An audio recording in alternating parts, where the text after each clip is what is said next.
नमस्कार, मैं डॉक्टर रानी बालगुड़े। मैं इनामदार हॉस्पिटल में लैक्टेशन काउंसलर हूँ। आज हम बात करेंगे ब्रेस्ट फीडिंग कैसे करें जब आप ऑफिस ज्वाइन बैक करें।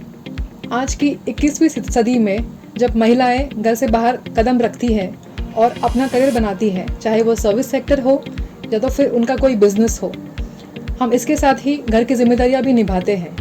इन सारी जिम्मेदारियों में सबसे सुहाना सफ़र होता है मदरहुड का, जो प्रेगनेंसी, चाइल्ड बर्थ और फिर बेबी के साथ हम कुछ लम्हे बिताते हैं। लेकिन कुछ ही महीनों में जब ये छुट्टियां ख़त्म होने लगती हैं, तब शंकाएं मन में आती हैं कि इसके बाद कैसे करें, ब्रेस्ट फीडिंग तो कैसे कंटिन्यू करें। WHO रेकमेंड करता है कि 6 महीने तक शिशु को सिर्फ माँ का दूध दिया जाए। 6 महीने के बाद खाना दिया जाए, लेकिन साथ ही ब्रेस्ट फीडिंग, स्तनपान कंटिन्यू करना चाहिए कम से कम 2 साल तक। तो जब ऑफिस ज्वाइन बैक करें तब ये कैसे पॉसिबल होगा? तो जी हाँ, ये पॉसिबल है। इसके लिए आपको तैयारी करनी होगी। ऑफिस ज्वाइन बैक करने से पहले ही आपको सबसे पहला अपने मन को कठोर बनाना होगा, मन की तैयारी करनी होगी कि मुझे बेबी को छोड़ के जाना होगा और आने के बाद ब्रेस्ट फीडिंग कंटिन्यू करना है। इसके लिए आपको प्लान करना होगा कि 1 हफ्ते पहले से ही आप ये प्रैक्टिस करें कि रूटीन शेड्यूल क्या होगा। जैसे कि अगर आपका बेबी के लिए आपके एब्सेंस में बेबी की केयर कौन करेगा?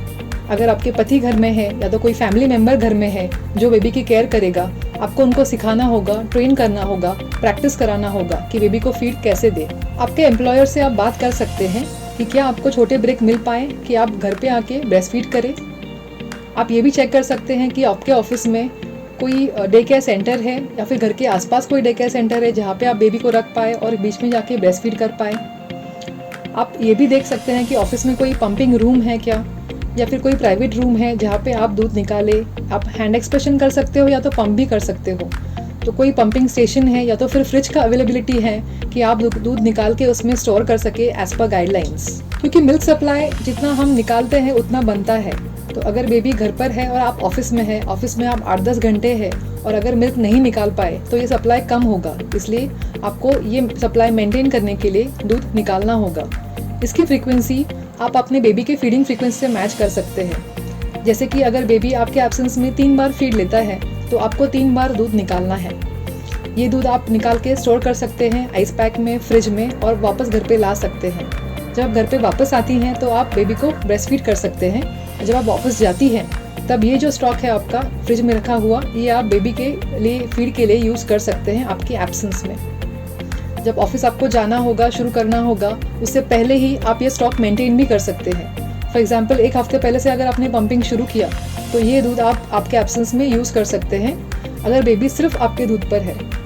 6 महीने के बाद अगर आप ऑफिस ज्वाइन बैक करते हैं तो उसके बाद बेबी खाना भी शुरू करता है, तो शायद दूध का रिक्वायरमेंट इतना नहीं हो, तो आपको शायद पहले से ही पंप करके दूध ना रखना पड़े।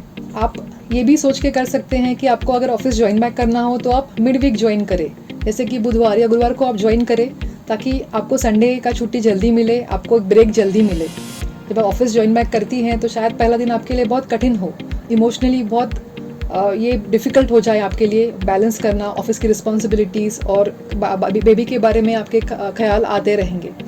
तो लेकिन आपको इसको ओवरकम करना है, इससे उभरना है, बाहर निकलना है और दोनों जिम्मेदारियां निभानी है। अगर इस विषय के बारे में आपको कुछ प्रश्न है, कोई डाउट्स है, तो आप कमेंट्स में कमेंट करें, आपको उत्तर दिए जाएंगे, या फिर आप हमसे अपॉइंटमेंट से मिल सकते हैं।